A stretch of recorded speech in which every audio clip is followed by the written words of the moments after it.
Graça e a paz aí a todos. Feliz Dia das Mães para as nossas mamães, né? Aqui é o pastor Fernando Gifone. Quero dar um bom dia para todos. Graça e a paz. Nós estaremos continuando hoje nosso estudo bíblico sobre os finais dos tempos, né? E conforme nós falamos na última aula, nós estaremos estudando hoje sobre as duas testemunhas, tá? Mas antes de mais nada, eu gostaria de deixar um abraço aí para todas as mães, né? Para minha mãe, para a pastora Fabiana que está nos assistindo, né? Para todas as mães da Iviva, né? Se eu for colocar nomes aqui, com certeza eu vou estar, né, esquecendo. Gostaria de dar os parabéns aí para minha sogra também, diaconisa Fátima. Irmã Gleice conectou agora, né? Nós estaremos aí iniciando o nosso estudo bíblico. Parabéns aí para a irmã Gleice, se for a irmã Gleice, né? Porque às vezes o esposo dela conecta pelo celular da Gleice, né? E eu quero dar os parabéns aí nesse Dia das Mães. E nós hoje vamos continuar, né, o nosso estudo bíblico acerca dos finais dos tempos, né? E hoje estudaremos sobre as duas testemunhas, né? Nós estaremos lendo lá no livro de Apocalipse, capítulo 11. Parabéns aí, Sandra, pastora Sandra, que está nos assistindo. Feliz Dia das Mães para todas as mamães. A Gleice está dizendo que é ela mesma. Parabéns, Gleice. Parabéns pelo Dia das Mães. Você é muito especial para todos nós, tá? Quero mandar um beijão, né, para minha sogra, vovó Rita, né, que está aí conosco, né, minha esposa Fabiana, amo demais. E quero, né, estender aí esse abraço, esse parabéns aí para todas as mães. Mas vamos continuar o nosso estudo, né, de hoje. Eu peço para que você, se você está nos assistindo aí, entre no nosso canal no YouTube, né, se inscreva também lá, dê um like. Eu tenho certeza que Deus vai abençoar você de monte, vai abençoar muito você, amém? A pastora Fabiana conectou agora aí, um beijão para ela, te amo. Deus abençoe você. Parabéns pelo Dia das Mães, pastora Fabiana. Você é a nossa referência. Irmã Silvânia, parabéns. Todas as irmãs aí são mães dedicadas, né? Nós agradecemos muito aí a vida de vocês. Louvamos a Deus por vocês. Parabéns aí. Augusto, dá um parabéns aí. Transmite nossos parabéns a Fernanda. Amém? Então, hoje vamos estar estudando lá no livro de Apocalipse, capítulo 11, as duas testemunhas, amém?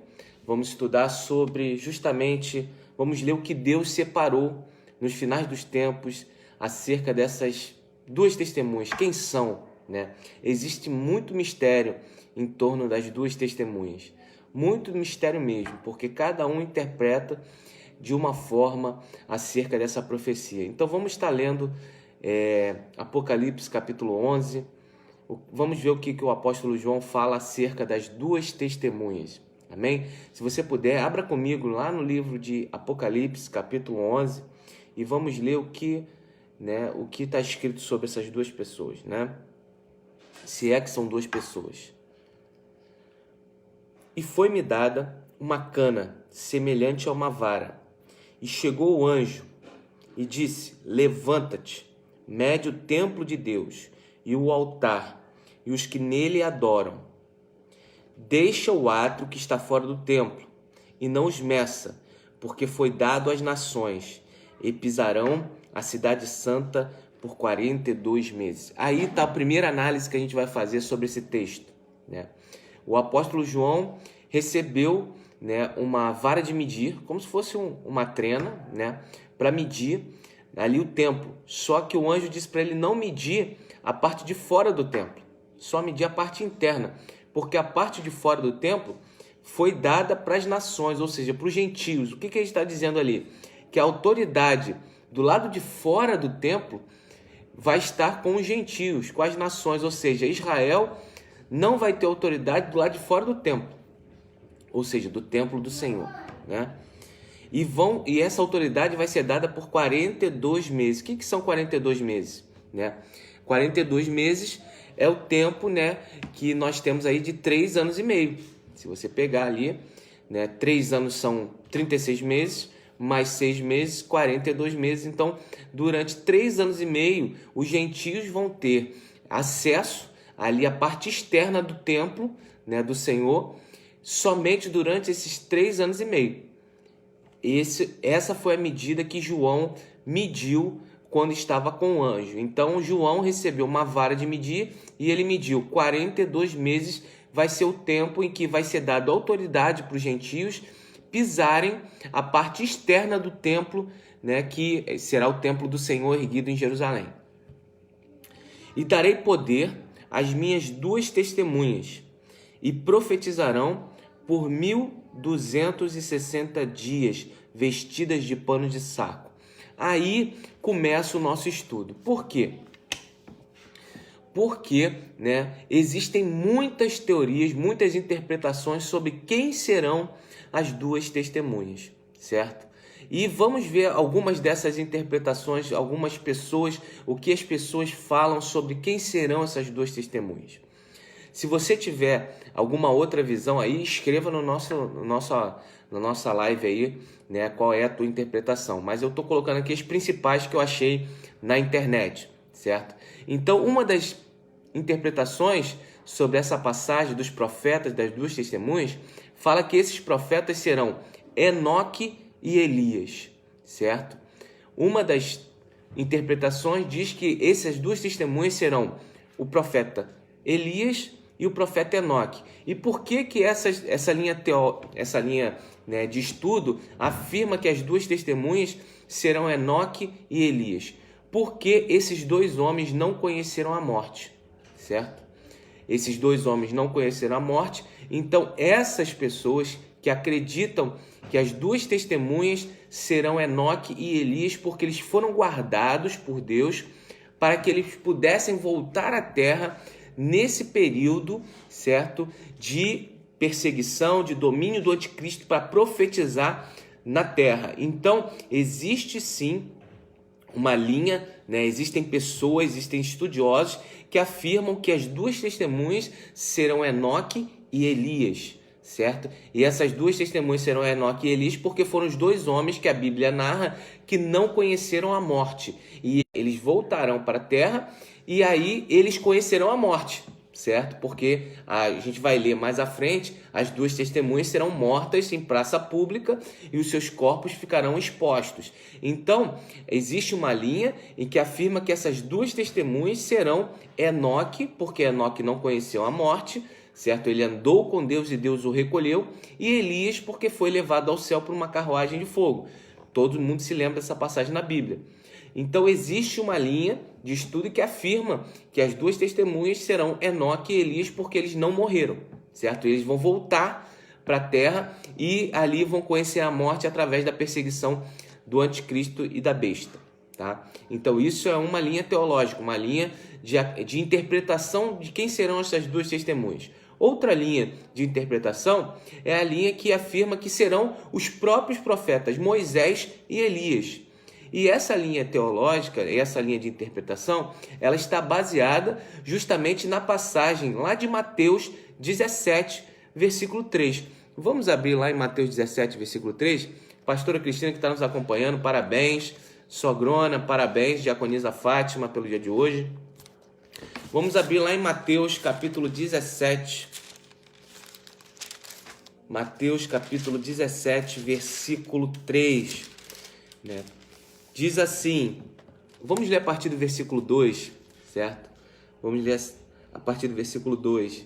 E transfigurou-se, Mateus 17, 2, diante deles, e o seu rosto resplandeceu como o sol, e as suas vestes se tornaram brancas como a luz. E eis que lhe apareceram Moisés e Elias falando com eles. Então, essa linha de interpretação das 2 testemunhas afirma que as 2 testemunhas serão os profetas Moisés e Elias, porque eles já se transfiguraram lá no monte, quando Jesus estava se transfigurando, né, na presença dos apóstolos, e eles apareceram para estar com Jesus lá no monte. Então, né, uma linha de interpretação afirma que essas 2 testemunhas realmente serão os profetas Moisés e Elias. Eles afirmam que serão. Por quê? Porque Jesus, ali no monte, se transfigurou na presença dos apóstolos, e quando ele se transfigurou, o próprio Moisés e o próprio Elias vieram, né? Então, assim, a interpretação é que, já que eles vieram quando Jesus estava, né, vivo, né, no monte, eles também podem vir nesse período de perseguição, de grande tribulação, de domínio do anticristo, certo? Então, a primeira linha de interpretação afirma que será Enoque e Elias, porque esses dois homens não conheceram a morte, né? Então, esses dois homens, para essas pessoas, eles serão as duas testemunhas. Para outros estudiosos, serão o próprio profeta Moisés e o próprio profeta Elias, visto que eles já, né, já desceram do céu, já se apresentaram quando Jesus estava vivo lá em cima do monte, quando houve a transfiguração de Jesus. Então, quando Jesus se transfigurou, se ele, né, se manifestou ali junto com Moisés, o que impediria Moisés e Elias de retornarem também durante a grande tribulação, né, e ficar esse período de tempo profetizando aqui nas nações? Amado, o que eu quero dizer é o seguinte: escatologia é interpretação. Nem sempre todos vão concordar com todos. Então, nós temos que ver vários pontos de vista, e aquilo que Deus sensibilizar o seu coração é aquilo que você tem que acreditar, certo? Então, eu estou colocando aqui os vários pontos de interpretação acerca das duas testemunhas. O primeiro ponto é que será Enoque e Elias, porque eles não conheceram a morte. E o segundo é que será o próprio profeta Moisés e o próprio profeta Elias, porque eles já se apresentaram quando Jesus se transfigurou lá no monte. Então, são duas linhas. A terceira linha de interpretação é que serão dois profetas desconhecidos, certo? Serão dois profetas desconhecidos. E aonde está isso? Como a gente pode se embasear isso? Vamos ler lá em Lucas, capítulo 1, versículo 17. Evangelho de Lucas, capítulo 1, versículo 17.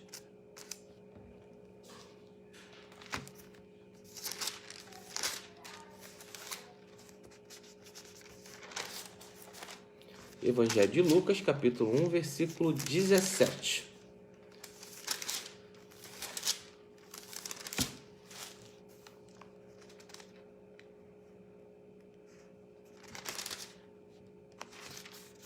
Todos acharam? Amém? Lucas 1, 17.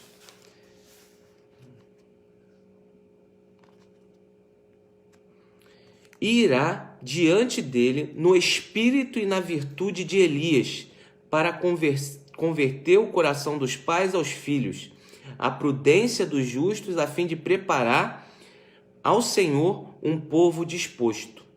Ou seja, isso é a palavra do anjo, né, Gabriel, para Zacarias, pai de João Batista, dizendo que João Batista é o profeta que viria semelhante a Elias, né, que precederia o nascimento de Jesus. Então a Bíblia, certo? Ela já teve profecias da vinda do Messias que seria precedido do profeta Elias, certo? Que Deus enviaria um profeta semelhante a Elias, que profetizaria e prepararia o caminho para o Messias. E esse profeta foi o profeta João Batista, certo? João precedeu Jesus, e aqui o próprio anjo está dizendo que João viria na virtude de Elias, ou seja, não seria Elias o profeta, mas seria um homem no qual Deus derramaria sobre ele o espírito semelhante, a porção do espírito semelhante à porção do espírito de Elias.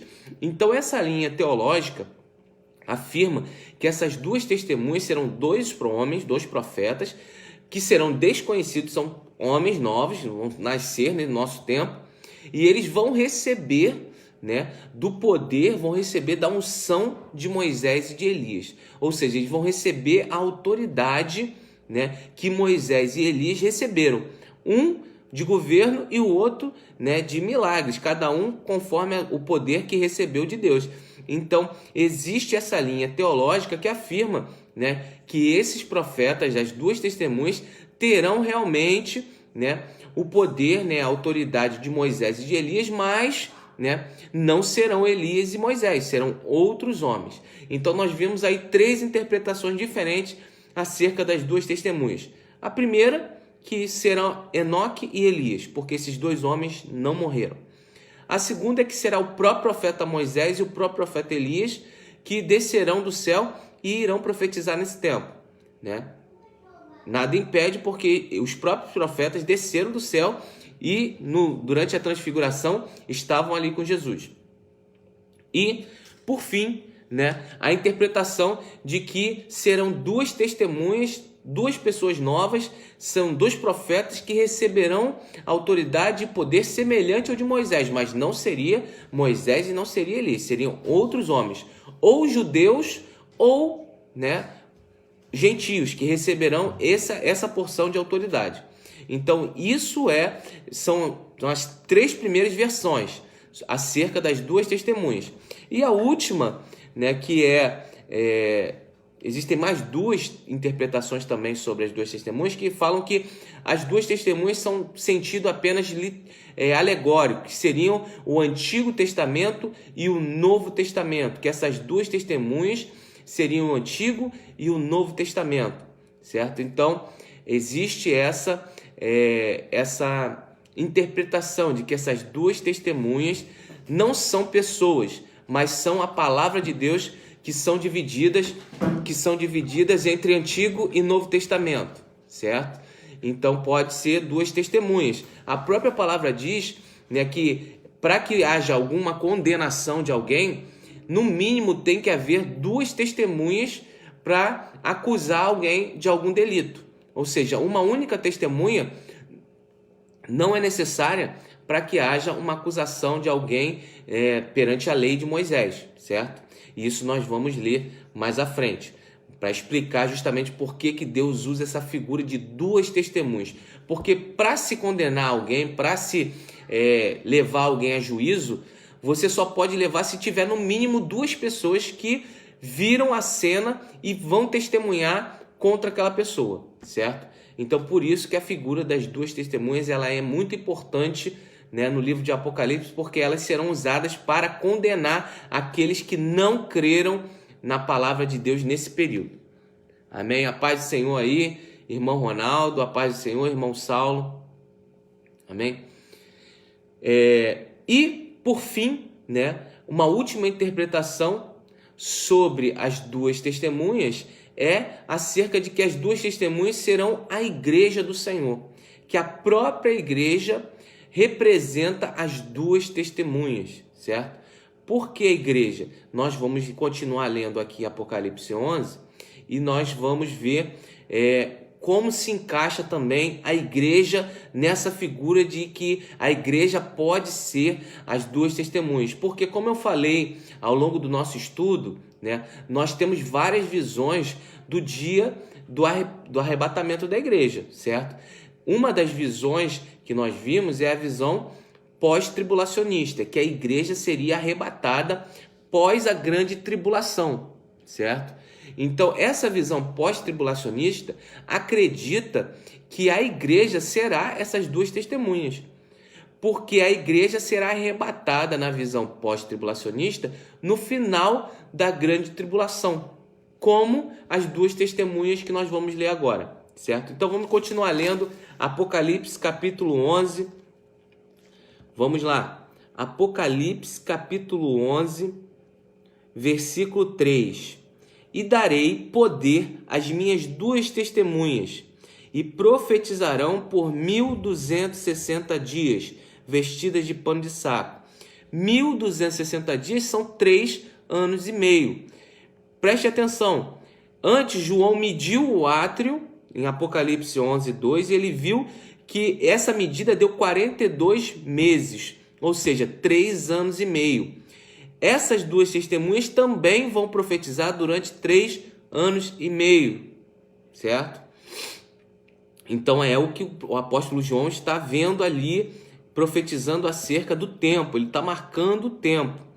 Então as duas testemunhas profetizarão durante 1260 dias, vestidas de pano de saco. Pano de saco é um símbolo de arrependimento. Estas são 2 oliveiras e 2 castiçais que estão diante de Deus na terra. Vamos ver o que significa 2 oliveiras e 2 castiçais. As pessoas às vezes me perguntam nas aulas de escatologia, no seminário, o que seriam 2 oliveiras e 2 castiçais. Vamos abrir nossa Bíblia. Vamos abrir nossa Bíblia lá em Zacarias 4. Abra a tua Bíblia lá em Zacarias, no livro de Zacarias 4, para ver o que a própria Bíblia fala sobre, né, esses castiçais. Vamos abrir.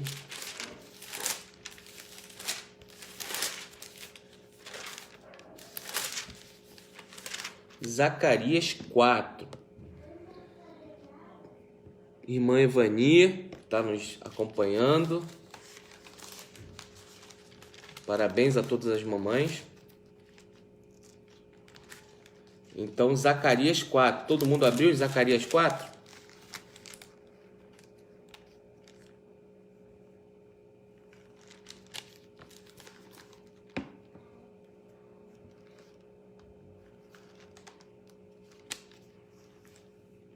E diz assim, lá em Zacarias 4, o tema dessa passagem é a 5ª visão, o castiçal de ouro e as 7 lâmpadas, tá?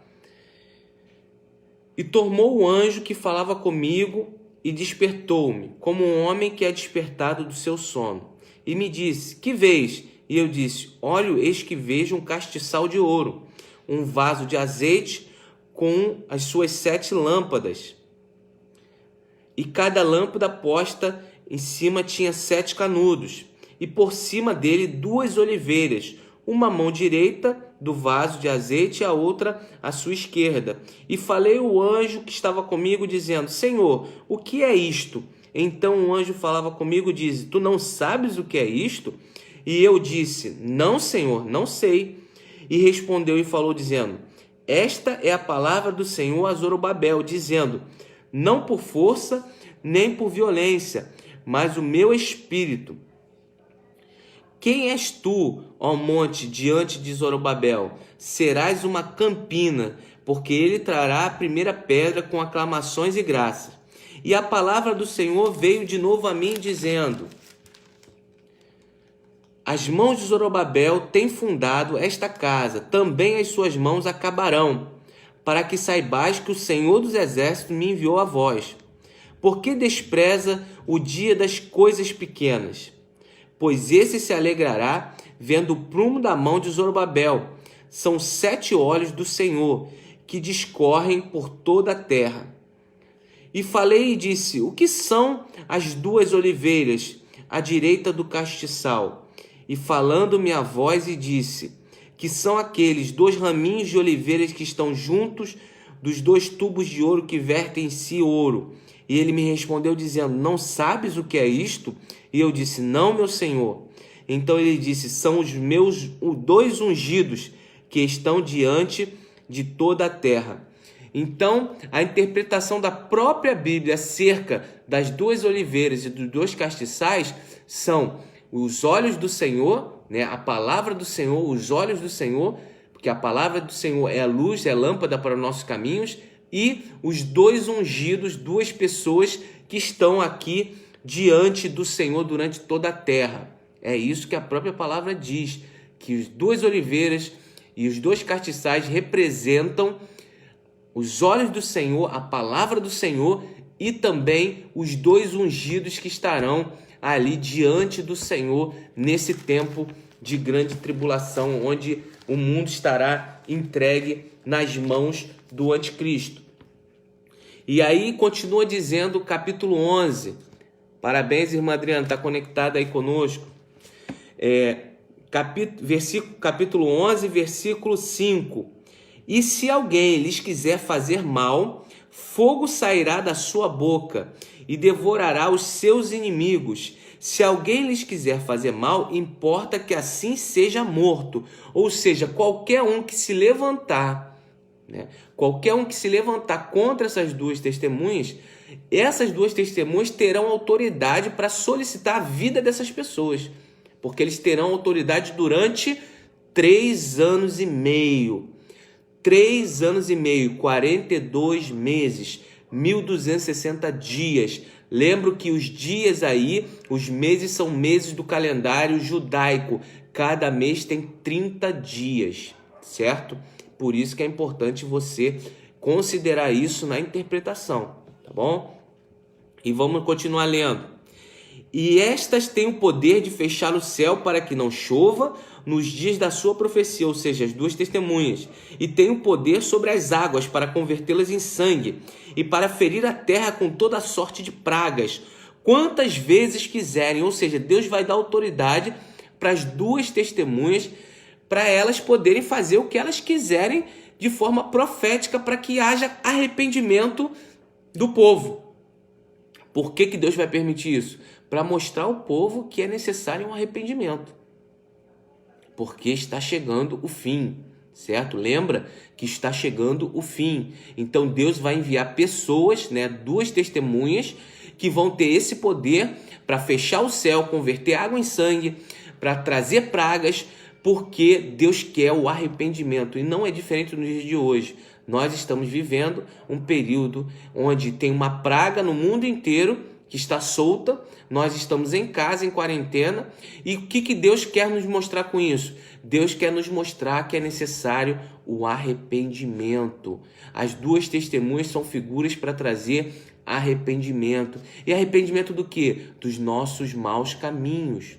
Nós procedemos de forma ímpia, muitas das vezes nós falamos mal de pessoas por trás, nós tiramos conclusões precipitadas, nós interpretamos às vezes as coisas, as atitudes de forma errada, porque nós não nos colocamos no lugar das pessoas, nós julgamos as pessoas e nós precisamos nos arrepender.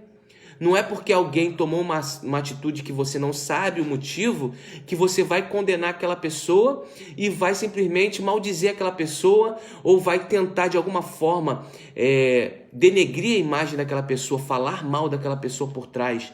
Isso Deus está mostrando para a gente que é tempo de arrependimento, para que a gente não tenha mais essas atitudes. Se alguém na tua vida saiu do teu convívio por algum motivo, você não sabe por quê, não julga essa pessoa, porque talvez Deus esteja te cobrando nesse momento o arrependimento. Amém? Vamos lá, continuar. E quando, versículo 7, Apocalipse 11, e quando acabarem o seu testemunho, a besta que sobe do abismo lhes fará guerra e as vencerá e as matará. Entenda, existe uma besta que sobe do mar, existe uma besta que sobe da terra e existe uma besta que sobe do abismo. Ou seja, são 3 bestas, certo? 3 bestas. A besta que sobe do mar, provavelmente, aí eu digo provavelmente porque é uma interpretação, é o anticristo, certo? Provavelmente é o anticristo, porque o mar significa as nações, significa um estrangeiro, certo? Significa que virá um homem de fora de Israel que vai governar. Ou seja, que não é de Israel, mas que é de fora, vem do mar, certo? Quando a gente lê a Bíblia, a gente vê todas as figuras acerca de profecias que falam do mar, fala de nações estrangeiras, A chegada de povos estrangeiros a Israel, ela é feita pelo mar. Então, o mar significa povos estrangeiros. Então, a besta que sobe do mar provavelmente é o anticristo, que é um homem que virá das nações estrangeiras para governar o mundo inteiro, certo? A besta que sobe da terra é o falso profeta, que provavelmente é um judeu que vai apoiar o anticristo, que vai dar legalidade espiritual, que vai dar legalidade religiosa para o anticristo se intitular Deus. Ele não pode se intitular Deus sozinho. Ele vai precisar de alguém dizendo que ele é Deus, dizendo que ele é o Messias, dizendo que ele é o escolhido, dizendo que ele tem o poder de Deus. Então, essa besta que sobe da terra, muito provavelmente é um homem, é um judeu que vai ali apoiar o anticristo de forma religiosa e vai intitular o anticristo como sendo o Messias. Então, para que isso aconteça, ele precisa ser judeu. Por isso que é a besta que sobe da terra, certo? Por isso que a palavra usa besta que sobe da terra. E agora nós vamos ver que a besta que sobe do mar e a besta que sobe da terra não conseguirão vencer as duas testemunhas. E aí vai ter que vir uma terceira besta, que é a terceira besta. Quem é essa terceira besta? A besta que sobe do abismo. Se lembra da aula passada que eu falei com todos, né, que a interpretação de abismo é uma figura espiritual, certo? Está no mundo dos mortos. Quem é que está no mundo dos mortos? Quem é que já está condenado? Porque o mundo dos mortos é o abismo. Lembra lá na passagem em que Jesus fala do rico e do Lázaro? E ele diz que existem 3 regiões no mundo dos mortos, que a nossa Bíblia, muitas vezes traduzida de forma errada, fala no inferno, né? Que o inferno tem 3 regiões. Na verdade, é o mundo dos mortos. O mundo dos mortos tem 3 regiões. Isso que Jesus falou, não sou eu que estou falando. Jesus fala na parábola do rico e do Lázaro, ele fala que o Hades, que é o mundo dos mortos, toda pessoa que morre vai para o Hades. Quando Jesus morreu, ele foi no Hades. Por isso que as Bíblias falam que Jesus foi ao inferno, porque a tradução de Hades para o português é inferno, mas na verdade a tradução mais precisa é mundo dos mortos. Jesus morreu e foi ao mundo dos mortos.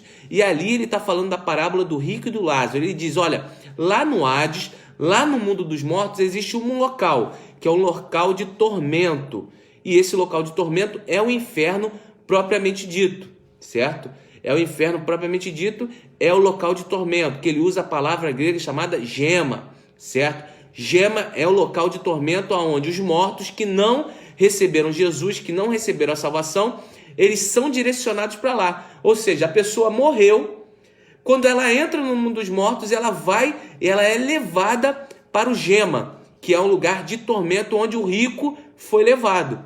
Só que as pessoas que morrem esperando a promessa no mundo dos mortos, elas são levadas para o paraíso, que aqui em Jesus ele tipifica o paraíso como sendo o seio de Abraão, certo? Jesus chama o paraíso de seio de Abraão e diz que Lázaro está sendo consolado no seio de Abraão. Então, só nessa passagem, nós vimos 2 locais distintos no mundo dos mortos.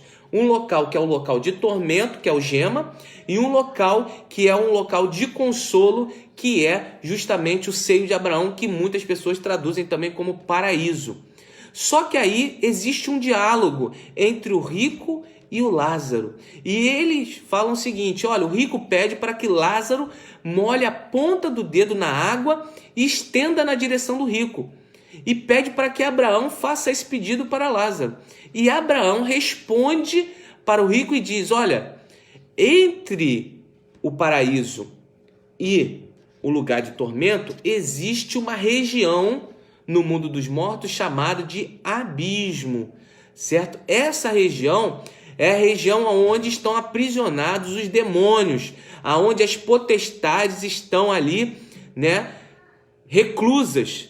Então, quem é essa besta que sobe do abismo? Essa besta que sobe do abismo é o próprio Satanás, que está ali aguardando no abismo. Ele está aguardando o momento dele se manifestar durante a grande tribulação. Então, o próprio Satanás, a besta que sobe do abismo, a trindade satânica. Quem são a trindade satânica? É o anticristo, o falso profeta e o próprio Satanás, certo? São a trindade satânica. Não tem a trindade santa, santíssima, que é o Filho, o Pai, o Filho e o Espírito Santo, certo? Então aqui nós vemos a trindade satânica, que é a besta, o anticristo e Satanás, se personificando aí durante a grande tribulação. Essa besta que sobe do abismo, depois de 42 meses, depois de 1260 dias, diz aqui que quando acabar o seu testemunho, versículo 7 de Apocalipse 11, a besta que sobe do abismo fará guerra e as vencerá e matará. Ou seja, Satanás vai contra as 2 testemunhas e vai matar as 2 testemunhas, certo? Deus vai permitir que Satanás mate as 2 testemunhas e elas não serão enterradas. O seu corpo ficará em praça pública. Versículo 8. E jazerá o seu corpo na praça da grande cidade. Espiritualmente se chama Sodoma e Egito, aonde o Senhor também foi crucificado. Aonde Jesus foi crucificado? Qual é a cidade que Jesus foi crucificado? Jesus foi condenado em Jerusalém, ele foi crucificado na parte de fora da cidade antiga de Jerusalém. Eu tive a oportunidade de ir lá, e de lá você consegue ver a cidade de Jerusalém, certo? Ou seja, eu imagino Jesus sendo crucificado de frente para a cidade de Jerusalém, que é a cidade que ele, por tantas vezes, ele mesmo falou que Deus teve vontade de proteger os filhos de Israel ali como uma ave protege seus filhos, seus ninhos, né? Então, assim, Deus, né, permitiu que Jesus fosse crucificado em Jerusalém, e Jerusalém é a cidade que tradicionalmente mata os profetas, certo? Então, eu posso dizer isso porque é um povo muito difícil, né? A religião ali naquela cidade, ela aflora de uma forma muito intensa, e as pessoas às vezes perdem a racionalidade por causa da cegueira espiritual, né? Então, as duas testemunhas serão mortas na cidade de Jerusalém, certo? É a mesma cidade que Jesus foi crucificado. Então, é o que diz a palavra do Senhor. E os homens de vários povos, tribos, línguas e nações verão o seu corpo morto por 3 dias e meio, e não permitirão que o seu corpo seja posto em sepulcro, ou seja, não vai permitir que eles sejam enterrados, certo? Então os profetas, eles vão ser mortos e vão permanecer expostos seus corpos. Muito provavelmente as aves, né, abutres, aves que se alimentam de cadáveres, vão estar rodeando esses corpos, né? E versículo 10 diz assim: e os que habitam na terra se alegrarão sobre eles, mandarão presentes uns para os outros. Portanto, esses 2 profetas tinham atormentado aqueles que habitam na terra. Às vezes, Deus envia tormentas para nos fazer, né, se arrepender. As pessoas vão estar felizes porque conseguiram matar os profetas que traziam pragas para a terra. Só que esses profetas que traziam pragas, eles não traziam pragas deles mesmos, eles traziam pragas porque Deus estava de alguma forma tentando fazer com que os homens se arrependam dos seus maus caminhos. Às vezes Deus envia pragas, às vezes Deus envia, né, provações, às vezes Deus envia situações crônicas para que nós, homens e mulheres, possamos nos arrepender. E foi isso que ele fez através das 2 testemunhas. É o que ele está dizendo, que ele vai enviar esses 2 homens, esses 2 homens vão trazer seca, vão trazer praga, vão trazer uma palavra de arrependimento, mas as pessoas só vão enxergar a seca e a praga, e não a pregação desses 2 homens. E muitas das vezes é o que acontece conosco. Nós hoje estamos vivendo um período de pandemia e nós só conseguimos enxergar o vírus. O vírus mata, o vírus faz isso, o vírus faz aquilo. E o que você está fazendo nesse período de quarentena? Será que você está se arrependendo? Será que você está pedindo perdão a Deus por tudo aquilo que você fez de errado? Por todas as pessoas que você caluniou? Por todas as pessoas que você maldisse? Por todas as intrigas que você fez? Por tudo que você falou por trás, nas costas das pessoas? Esse é o momento de arrependimento. Deus quer que nós transformemos a nossa mente. O evangelho é transformação.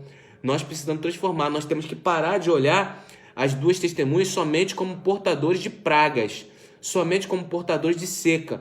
Eles vieram para trazer uma mensagem de arrependimento. Assim como esse vírus que está hoje na terra, ele veio para trazer uma mensagem para o povo de Deus: se arrependa.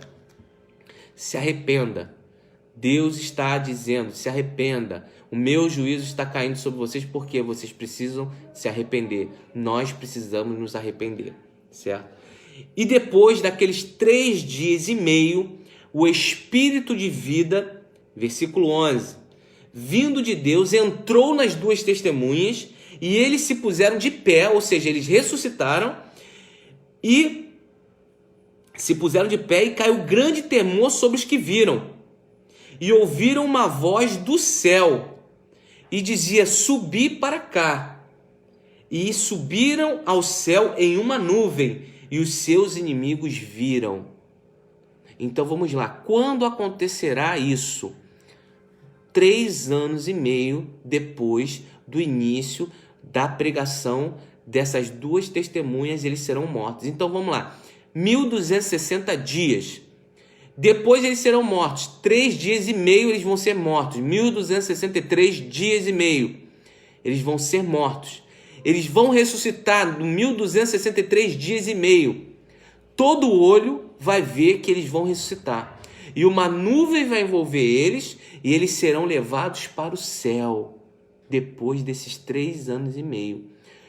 Pastor, quanto tempo ainda falta para a grande tribulação? A grande tribulação são 7 anos. O governo do anticristo são 7 anos. A gente está falando só de 3 anos e meio. 3 anos e meio. Então vai ter 3 anos e meio aí ainda de domínio do anticristo.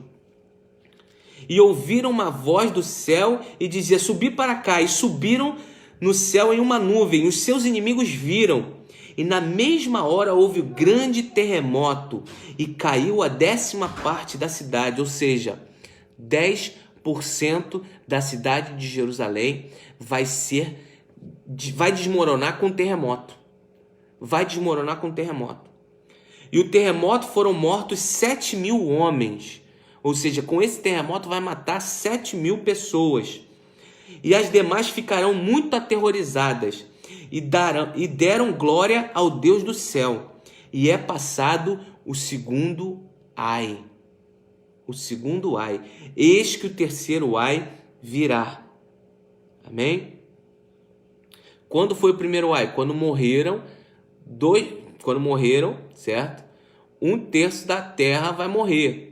Lembra? Quando nós abrimos ali os selos e tocamos as trombetas, certo? Então nós vimos ali na abertura dos selos que o primeiro ai é o toque da trombeta. E vai morrer, né, 1/3 das pessoas. 33% das pessoas vão morrer. É o primeiro ai. Agora o segundo ai é quando as 2 testemunhas forem ressurretas, certo? Elas vão ressuscitar. Esse é o segundo ai. E aí o terceiro ai virá quando? Esse terceiro ai virá quando o Senhor Jesus voltar, que a gente vai ler mais à frente. Então, vamos recapitular a aula de hoje, certo? Nosso estudo. Nós vimos que as 2 testemunhas, elas podem ser 2 homens, ou elas podem simbolizar a palavra de Deus ou simbolizar a igreja, certo? Então nós vimos que existe a interpretação, que essas 2 testemunhas podem ser 2 homens, ou simbolismo da palavra de Deus ou simbolismo da igreja. A igreja por quê? Porque durante o período do anticristo, a igreja que estiver na terra vai ser morta, assim como as testemunhas serão mortas. E elas vão ressuscitar quando Jesus chamar, quando Jesus voltar na sua segunda vinda. Então muitas pessoas acreditam que as 2 testemunhas são a igreja, porque a igreja será perseguida durante a grande tribulação e será morta. E eles serão mártires e depois eles se ressuscitarão para reinar com Jesus. Essa é a interpretação acerca de que as 2 testemunhas são a igreja. Existe a interpretação de que as 2 testemunhas são a palavra de Deus, o Velho e Novo Testamento, que seriam as 2 testemunhas. E existe a interpretação que essas 2 testemunhas serão 2 homens, ou Enoque e Elias, ou Moisés e Elias, ou 2 homens desconhecidos que pregarão segundo a autoridade de Moisés e Elias. Nós vimos isso na aula de hoje. Então existe essa interpretação também. Ou que a interpretação que é Enoque e Elias, porque esses 2 homens não morreram, ou porque é Moisés e Elias, porque eles já, durante a transfiguração de Jesus, eles já desceram para estar com Jesus, ou seja, eles estão prontos para isso. Ou então são 2 homens novos que nascerão no nosso tempo, que receberão o Espírito conforme Moisés e Elias, semelhante ao que João Batista recebeu antes do nascimento de Jesus. Que o anjo apareceu e disse para Zacarias: olha, o seu filho receberá o Espírito de Elias, receberá a autoridade de Elias. Então, existem essas 3 interpretações acerca de 2 homens. Agora, por que precisam ser 2 testemunhas? 2 testemunhas precisam ser porque lá no livro de Deuteronômio 17, versículo 6. Vamos abrir lá em Deuteronômio 17, versículo 6. Por que precisam ser 2 testemunhas, porque a lei do Senhor, ela não muda. A mesma lei que era antes, ela é hoje, certo? Deus não muda a lei.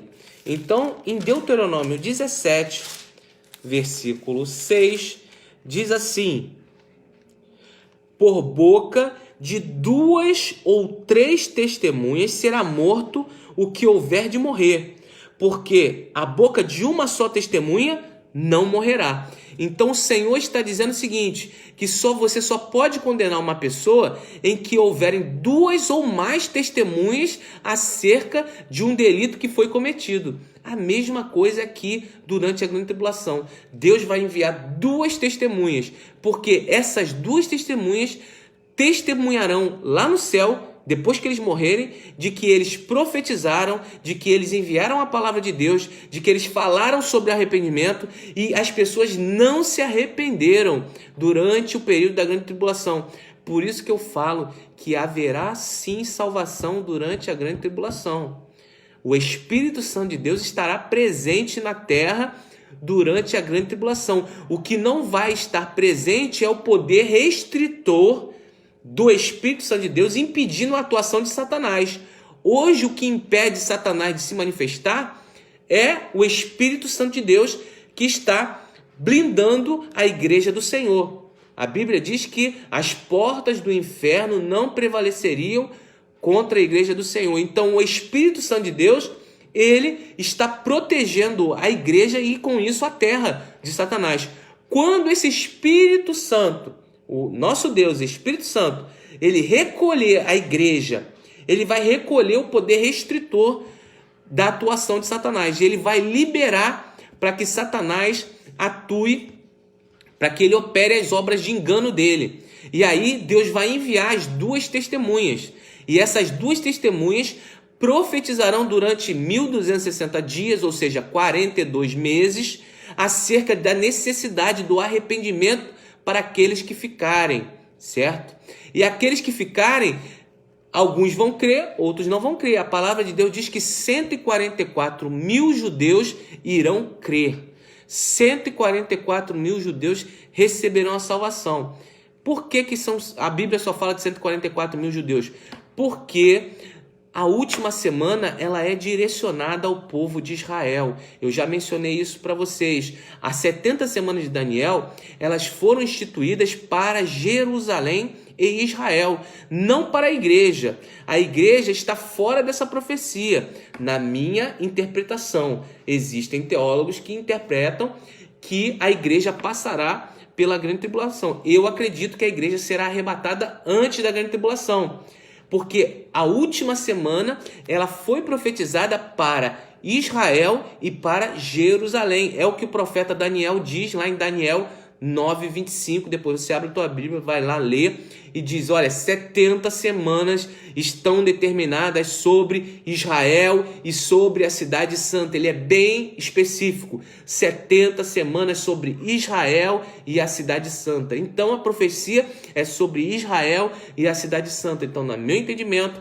na minha interpretação, a igreja será arrebatada e não participará desse período de domínio do anticristo. E aí Deus vai enviar essas 2 testemunhas para profetizarem para Israel, para profetizarem para o mundo inteiro ver o poder dessas 2 testemunhas. E com isso, 144 mil judeus vão se converter. Esses 144 mil judeus, depois dos 3 anos e meio de pregação das 2 testemunhas, elas serão mortas. E aí, elas serão mortas, ressuscitarão e irão para o céu. E lá no céu eles vão fazer o quê? Eles vão dar testemunho daquilo que eles fizeram aqui na terra. Como está escrito lá em Deuteronômio, eles vão testemunhar de que, olha, a humanidade teve a oportunidade de se arrepender. A humanidade teve a oportunidade de ver o poder de Deus. Não se arrependeu porque não quis. Agora Deus pode liberar o juízo sobre a humanidade. E aí o anticristo vai vir destruindo tudo nesses 3 últimos anos e meio de domínio, que é o que a gente vai estudar na próxima semana. E eu quero agradecer a todos aí o acompanhamento da nossa aula de hoje. Quero novamente parabenizar as mamães, né? Feliz Dia das Mães, nós amamos muito vocês. Nós não seríamos nada se vocês não fossem presentes nas nossas vidas. Um abraço especial para a pastora Fabiana, minha esposa, né? Um beijo, né? a amo demais. E a minha mãe também, a minha sogra que estão aí nos assistindo, um beijo para elas, são as minhas mães, né, cuidam de mim. E a avó Rita, que está em casa também assistindo, eu tenho certeza, né? E todas as mães da Igreja Viva, eu tenho certeza que foram alcançadas através do nosso abraço. Amém? Então, na próxima semana, nós continuaremos o nosso estudo, né, falando sobre a 7ª trombeta, que ainda falta tocar. Nós vimos 2 ai, falta o 3º ai, e eu tenho certeza que na semana que vem todos vão descobrir como vai acontecer esse 3º ai. Amém? A graça e a paz a todos. Nos vemos logo mais à noite, às 18 horas, no nosso culto online da Viva. Nos acompanhe, deixe um like, se inscreva no nosso canal. Eu tenho certeza que Deus vai continuar te abençoando. Amém? A paz do Senhor. Deus esteja com todos.